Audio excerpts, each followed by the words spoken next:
blood itself is the major component that is running, or it is, you may say, it's the major tissue or the mesodermal derived structure that is itself. लेकिन है वो इतना microscopic कि उसको ना हमने कभी anatomy में इतना गहराई से उसको पढ़ा ही नहीं. एम्ब्रियोजेनेसिस के ड्यूरिंग या डेवलपमेंट के during the other things it's supposed to be developing, and it's not other things are more worthwhile rather than this to be discussed. So but as the requirement of the module, we are supposed to definitely move with some sort of development of such structures. So in the last class we discussed the development of the blood cells, which is supposed to be the microscopic structures in the two different lineages of the blood cells, the RBC and WBC.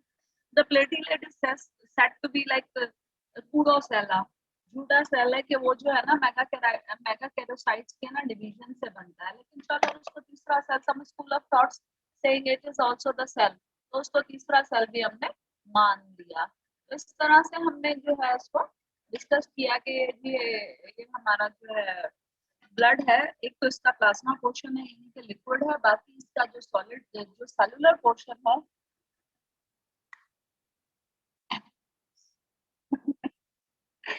Cellular portion जो है उसमें RBC, WBC और platelets है.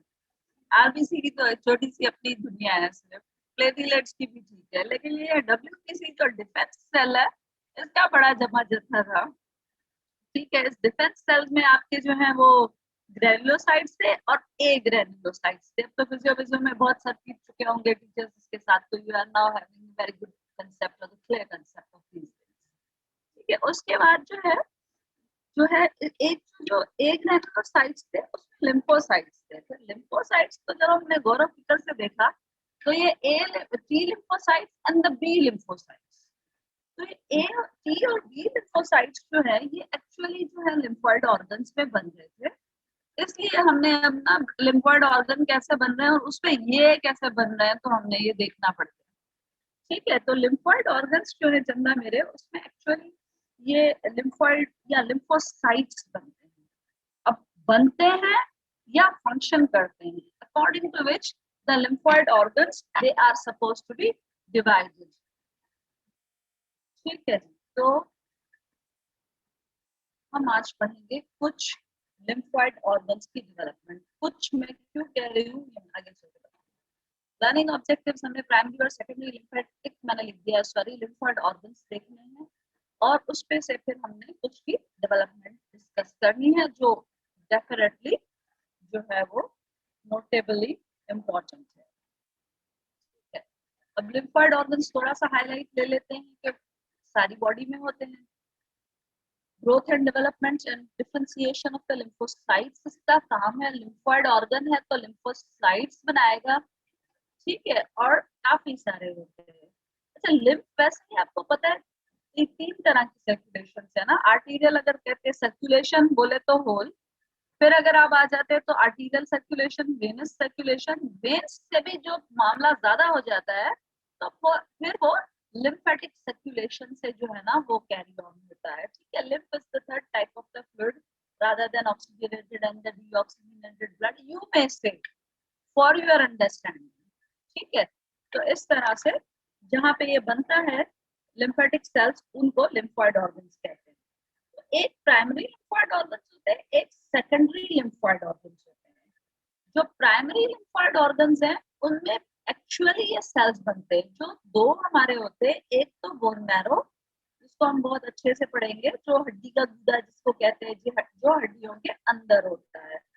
कितना होता है, कब होता है, कौन सी में होता है, कौन सी में नहीं होता, ये हम डिस्कस कर लेते हैं. और दूसरा ये एक ग्लैंड है जिसको हम थाइमस कहते हैं.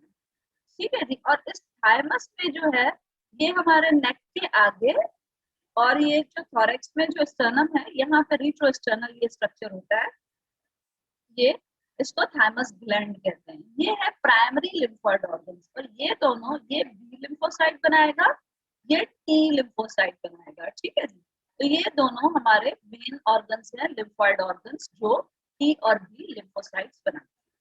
इनके अलावा हमारे पास जब जब भी क्योंकि infection we are prone to foreign bodies, तो इम्यून रिस्पॉन्स तो एडेप्टिव इम्यूनिटी तो जनरेट होती ही रहती है ना.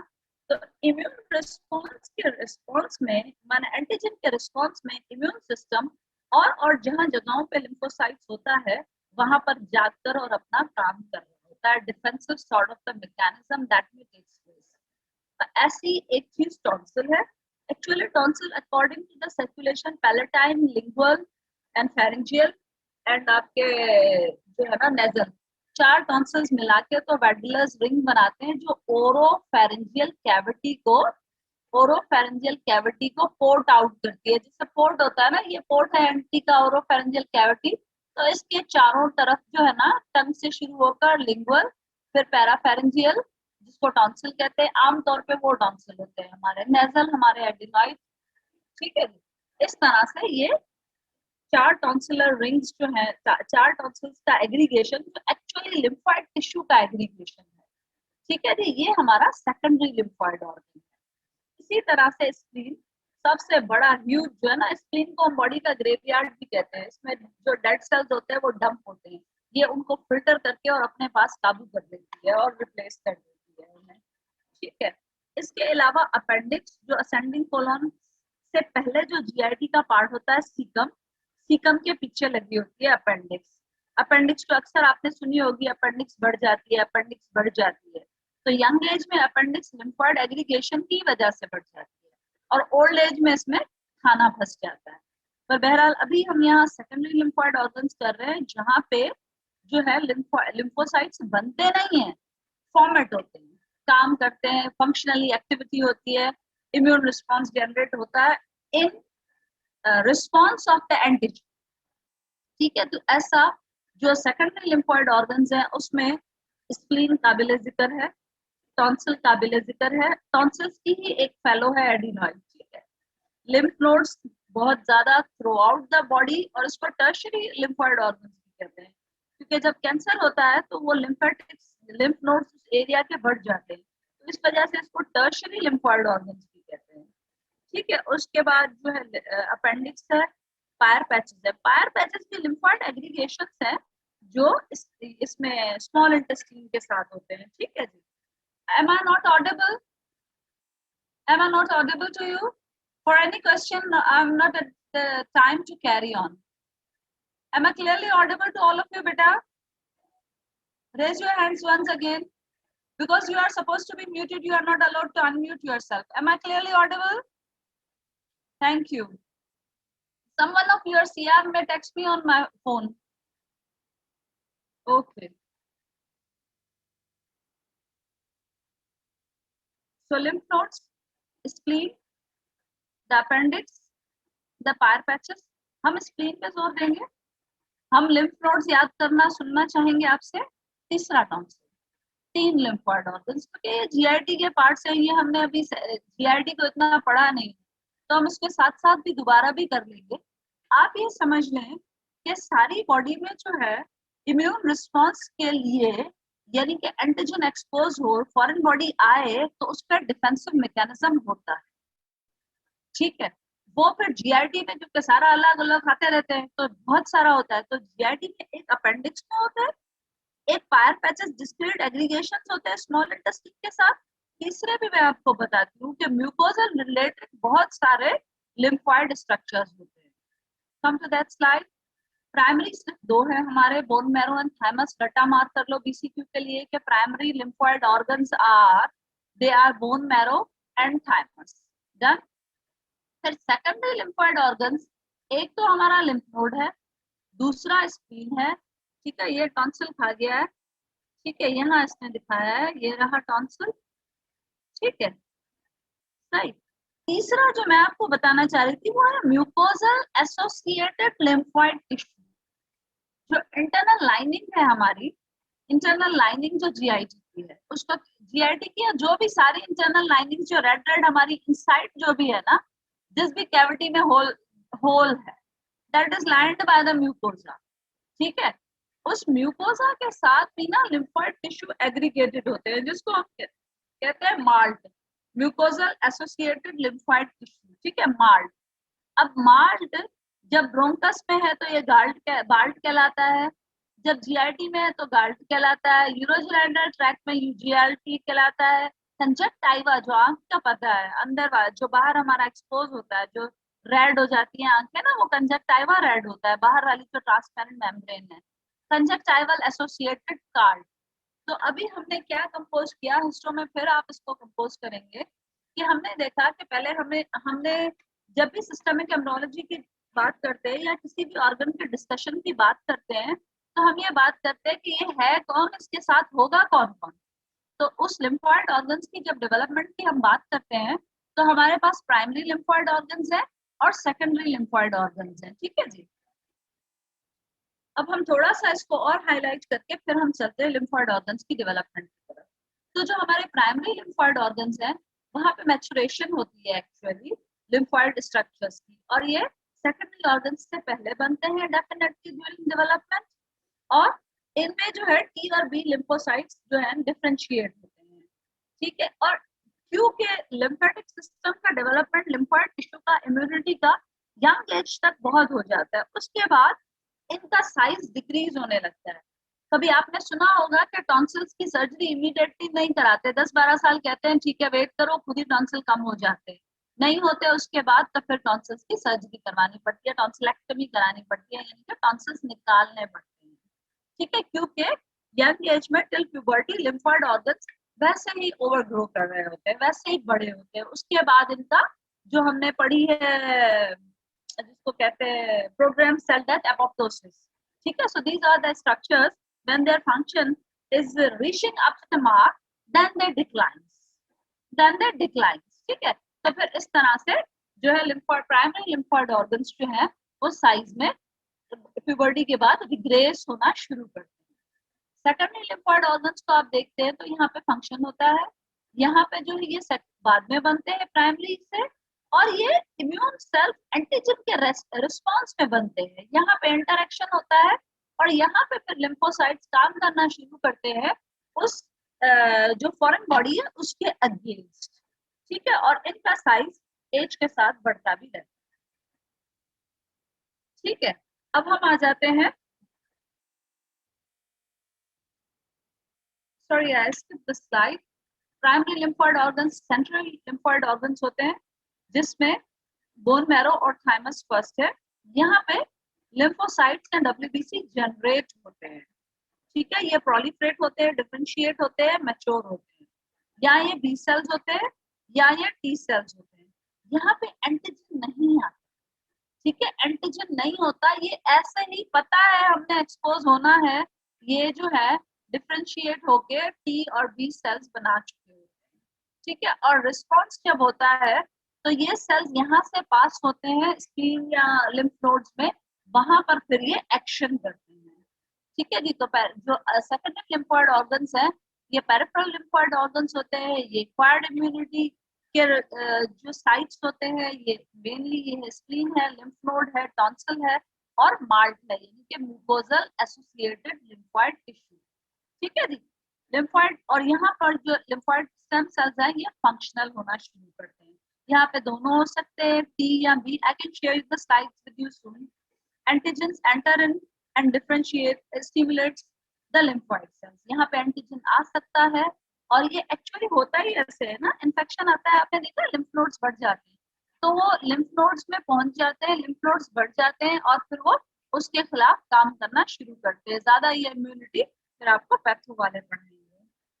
ठीक है जी। दूसरा फिर ये हम डिस्कस कर चुके हैं कि ये मैच्योरेशन साइट है, ये बिफोर बर्थ होते हैं प्राइमरी लिम्फॉइड ऑर्गन्स, और यहाँ पर डिफरेंशिएशन होती है और ये डिक्रीज इन साइज होते हैं विद द एज।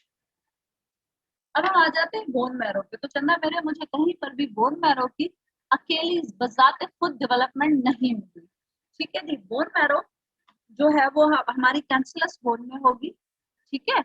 और जब बोन बनती है तो जब हम बोन की डेवलपमेंट पढ़ेंगे तो वहाँ हम पढ़ लेंगे कि बोन बनती है, ठीक है, या स्पंजी होती है या जो है वो कार्टिलेज कैंसलस होती है आपकी, या वो कार्टिलेजिनस मॉडल से बनती है, या फिर वो जो है वो इंट्रा मेम्ब्रेनस होती है, sorry I am forgetting that, intra membranes होती है। तो जब बोन बन रही होती है तो बोन के अंदर जो सेल्स होते हैं ना वो डिफरेंशिएट होके तो वो बोन मैरो बन जाती है। और bone marrow is nothing, it is composed of a vascular region, definitely वो बोन का वाइटल पार्ट है। वहां पे जो है ना, उसको जिंदा भी रहना है और उसने सेल्स भी बनाने हैं। तो वो वेस्कुलर रीजन ब्लड सेल्स होते हैं, वहां पे हिमोपोएसिस होती है।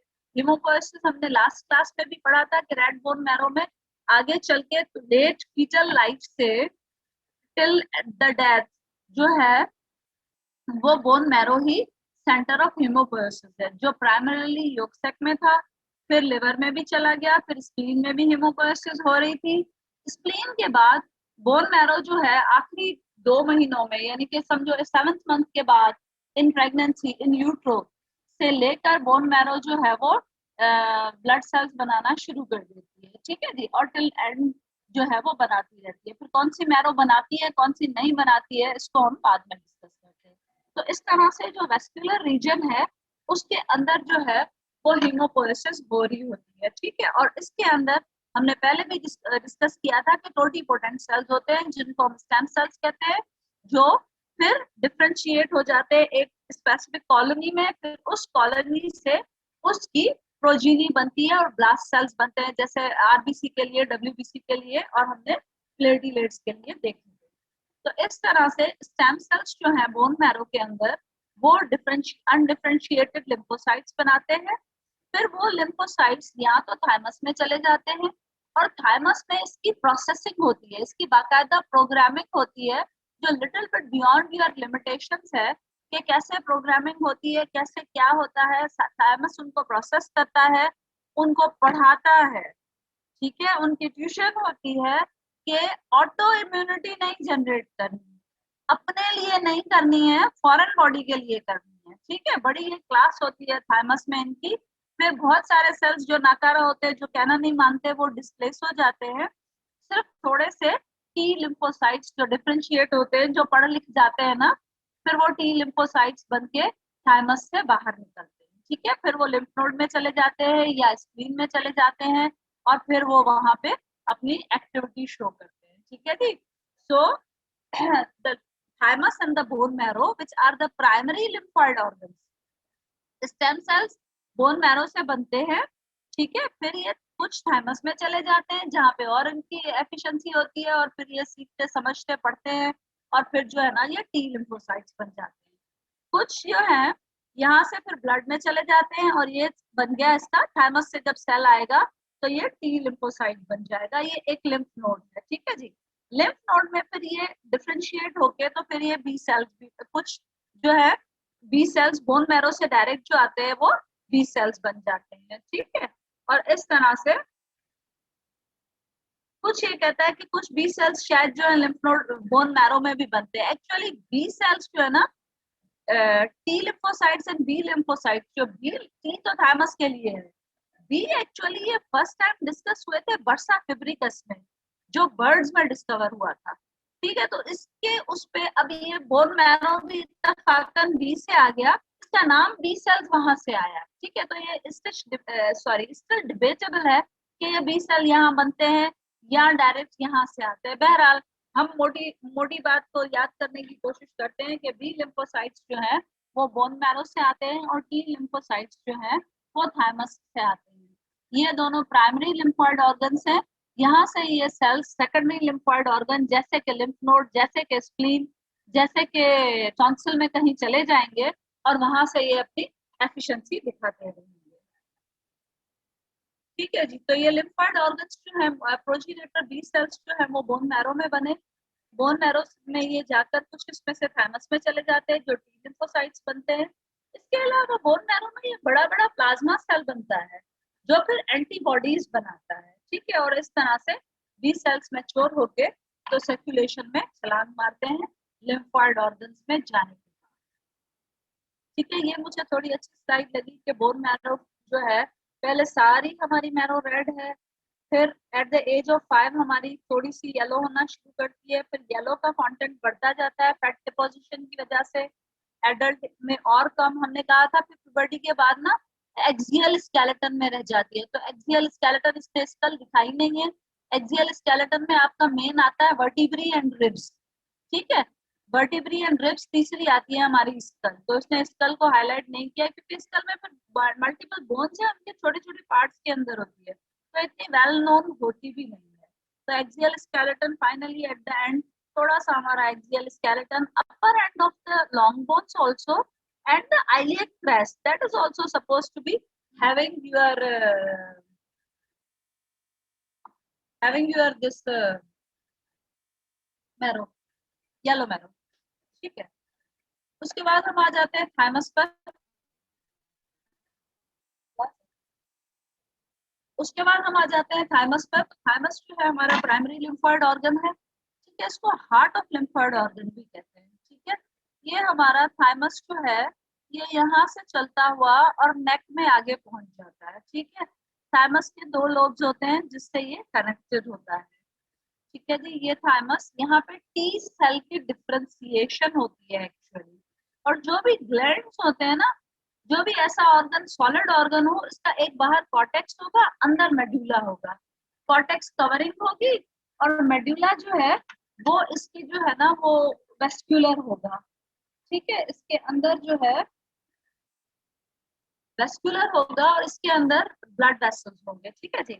फिर थाइमस, मैंने आपको बताया था थाइमस में बड़ी पढ़ाई होती है, 95% सेल्स जो है वो मर जाते हैं थाइमस के अंदर, और उसके बाद जो बचते हैं टी लिम्फोसाइट्स वो छलांग मार के तो सेकेंडरी लिम्फोइड ऑर्गन्स में चले जाते हैं। ठीक है, जनरेट टी सेल सिलेक्शन, सही। अच्छा, थाइमस को निकाल दें या एक्सपेरिमेंटली निकालें तो इम्यूनिटी डाउन हो जाती है। थाइमस में भी बड़ी एज रिलेटेड चेंजेस होती है। मैंने कहा था प्राइमरी लिम्फोइड ऑर्गन्स जो है प्यूबर्टी तक एग्रेसिव बढ़ते होते हैं, उसके बाद इनका साइज श्रिंक हो जाता है। तो this is very important, that's called as involution. Involution, I am sharing the slides. ठीक है, तो ये थायराइड जो है और थाइमस, सॉरी, ये भी इन्वोल्यूट हो जाता है। बचपन में थोड़ा कम, एट न्यूबॉर्न थोड़ा कम, प्यूबर्टी पे इसका काम ज्यादा होता है, बहुत बढ़ जाता है, अब तो किताबें 70 ग्राम्स तक भी लिखती हैं। उसके बाद ये डिक्लाइन होना शुरू करता है।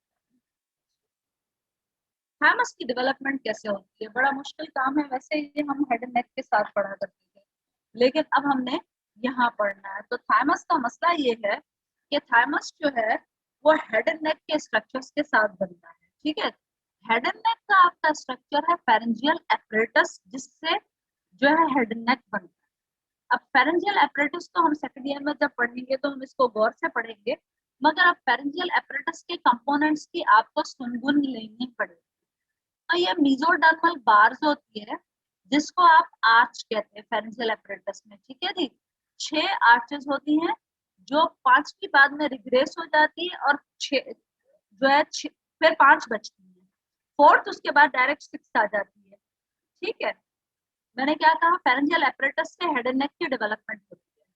ठीक है, हेड एंड नेक की डेवलपमेंट के बाद जो है आपका जो है फेरेंजियल एपरेटस जो है फेरेंजियल आर्च है, अंदर से पाउच होता है, बाहर से क्लेफ्ट होता है। तो फेरेंजियल क्लेफ्ट जो है आपकी, जो उससे बनता है टॉन्सिल, और थर्ड फेरेंजियल पाउच से बनता है आपका थाइमस। आपने रट्टा मार क्या करना है, थर्ड फेरेंजियल पाउच से थाइमस बनता है, इसके पीछे पैराथायराइड होता है, उसको आप छोड़ दें।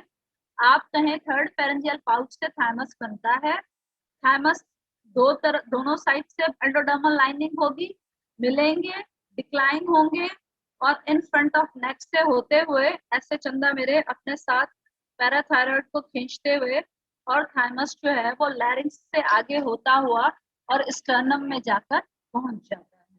थोड़े से ज्यादा मुश्किल काम है, रटा मार करने की कोशिश। ठीक है, थायराइड की, थाइमस की deficiency, abdominal non formation, the component of DiGeorge syndrome, जिसमें थाइमिक एप्लेजिया होता है और ये बेबी इम्यून प्रोमिनेंट होता है। इसमें और भी अदर डिफेक्ट्स होते हैं, लेकिन इसकी इम्यून डेफिशिएंसी होती है। ठीक है जी, फिर हम आ जाते हैं टॉन्सिल पर। एक हमने बोन मैरो देखी अंधी मंडी, दूसरा हमने थाइमस देखा जो थर्ड फेरेंजियल पाउच से आ रहा है, जो डिक्लाइन होकर और स्टर्नम के आगे पहुंच रहा है। ठीक है जी, तीसरा हम टॉन्सिल की डेवलपमेंट देख रहे हैं। Tonsil first second pharyngeal cleft से सॉरी बनता है, इसके अंदर डिजेनरेशन होती है, इंट्रासेलुलर जो है वो क्लेफ्ट्स बनते हैं जिसमें एक्चुअली लिम्फोइड टिश्यू एग्रीगेट करता है। तो ना tonsillar fossa actually second pouch से, सेकंड क्लेफ्ट से बनता है, सॉरी सेकंड क्लेफ्ट से जो है वो पैलेटाइन टॉन्सिल जो है उसके क्रिप्ट्स बनते हैं एक्चुअली, ठीक है। इंट्रा पैलेटाइन क्लेफ्ट्स कहते हैं, जिसके अंदर जो है आपका जो है ना लिम्फोइड टिश्यू की एग्रीगेशन होती है। थर्ड मंथ से ये फिफ्थ मंथ तक इन्फिल्ट्रेट होना शुरू कर देते हैं और इस टिश्यू को फिर आप पैलेटाइन टॉन्सिल कह रहे हैं। तो जितना चंदा मेरे थाइमस और इसका टॉन्सिल के मैं जो डायग्राम्स दिखा रही हूँ और जो आपको मैं पढ़ा रही हूँ, that much is enough for that much classes of you people, ठीक है जी। तीसरी जो चौथा इंपॉर्टेंट लिम्फोइड ऑर्गन है वो है आपका स्प्लीन, ठीक है जी। जी बेटा रेज हैंड कर रहे हैं आप, स्क्रीन खत्म करते हैं फिर इसको पढ़ते हैं, ठीक है। स्लाइड्स में आज ही आपके साथ शेयर कर दूंगी। स्प्लीन चंदा मेरे मेसोडर्मल डेरिवेटिव है जो जीआईटी की लाइनिंग के साथ बनता है। एक्चुअली जो स्टमक बनता है ना, इसके आगे वेंट्रल मीजेंट्री होती है, पीछे डॉर्सल मीजेंट्री होती है, जिसको डॉर्सल मीजोगैस्ट्रियम भी कहते हैं। तो डॉर्सल मीजोगैस्ट्रियम के दो लीव्स के अंदर मीजोड्रम की प्रोलिफरेशन होती है, मल्टीपल नोड्यूल्स बनते हैं जिसको आप स्प्लीन कहते हैं। क्योंकि मल्टीपल नोड्यूल्स जो है वो बनते हैं तो वो इस तरह से स्प्लीन लोब्यूलेटेड कहलाती है। और क्योंकि मल्टीपल लोब्यूल्स बनते हैं और बाद में वो एक दूसरे के साथ मिलने की कोशिश करते हैं, तो उस मिलने की वजह से ना असेसरी स्प्लीन्स भी बहुत ज्यादा हो सकता है कॉमन हो या वजूद में आ जाए, क्योंकि एक आध नोड्यूल कोई जुड़ने से रह जाए। तो कहने का मकसद ये है कि स्प्लीन जो है डॉर्सल मीजोगैस्ट्रियम में बनती है, जीआईटी से नहीं बनती, ठीक है। मीजेंटाइमल यानी कि मीजोडर्मल कंडेंसेशन है जो मिलके तो स्प्लीन कहलाती है, ठीक है। फिफ्थ वीक में ये इंट्रायूट्राइन लाइफ में बन रही होती है, ठीक है। कुछ ऐसे फिफ्थ वीक में स्प्लीन बन रही होती है। इसके अंदर हीमोपोएसिस आपने पहले ही पढ़ा था होती है। इसके अंदर टी और बी लिम्फोसाइट्स होते हैं। स्प्लीन की हिस्टोलॉजी बड़ी अच्छी है। रेड पल्प और व्हाइट पल्प जो स्प्लीन का है वो रिफ्लेक्ट करता है टी और बी लिम्फोसाइट्स को, और स्प्लीन इस तरह से स्टमक के पीछे होती है, ठीक है, ठीक है। बहुत बहुत बुरे तरीके से, ठीक है, I know that, but you have to go through because you are before and beyond, आप नहीं पढ़ रहे बहुत सारी चीजें ना, तो इसलिए। उसके बाद लिम्फ नोड्स की दुनिया, लिम्फ नोड्स की दुनिया बड़ी निराली है, सारी बॉडी में है, पता नहीं कहाँ से आए कैसे आए, मैंने खुद पहली बार पढ़ी, ठीक है। थर्ड मंथ में बनते हैं।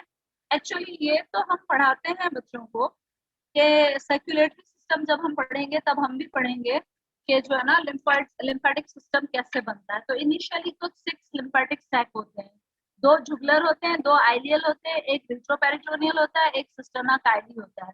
ये 6 फिर ट्रंक्स मिल मिला के तो फाइनली हमारी राइट साइड पे जो है वो राइट जो है वो हमारी जुगुलर है, और लेफ्ट साइड पे सारी की सारी बड़ी सी थोरेसिक डक्ट है जो सारे ऑलमोस्ट सारे उसको ना ड्रेन कर रही होती है लिम्फेटिक्स को ना।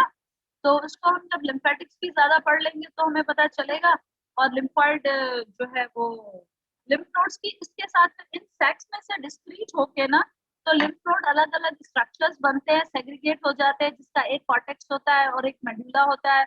इसके अंदर फिर टी और बी लिम्फोसाइट्स आके नेस्ट करते हैं, और फिर ये इसकी एफ्रेंट्स होती हैं जहाँ से आता है, और एफ्रेंट्स से ये टी और बी लिम्फोसाइट्स जो है वो जाते हैं जहाँ जहाँ पे इनकी जरूरत होती है। I don't know. While I have the unscheduled, unlimited time of the meeting, I'm also ending the meeting by 1 minute by default. I'm unaware about that how this happens. If there is any query, you are more than ever welcome. So, I'm concising for your sake, or who joined late, for the development of the lymphoid organs. We are supposed to move with the thymus, with the spleen, with the bone marrow roughly, and with the tonsil. अब bone marrow का हमें जो है वो bone के साथ develop होती है, इतना ज्यादा नहीं पता। स्प्लीन डॉर्सल मेसेंट्री में, थाइमस थर्ड फेरेंजियल पाउच से, टॉन्सिल सेकंड फेरेंजियल क्लेफ्ट से, ठीक है, सेकंड फेरेंजियल क्लेफ्ट से, ठीक है। आई am sharing the slide soon for the development. जब बहुत सारा टेक्स्ट हमारे पास होता था तो हम इसको फेरेंजियल एपरेटस को बहुत सिग्निफिकेंस देते हैं, लेकिन हम स्प्लीन नहीं पूछ रहे होते थे, हम lymph node नहीं पूछ रहे होते थे, हम bone marrow नहीं पूछ रहे होते थे. Now for the you see the requirement or your table of specification, definitely you have the topic, you have 1 or 2 BCQs from that. So we are I'm trying my level best to stuck up just with the BCQs, not with the short answer question for development of the lymphoid organs. Okay, and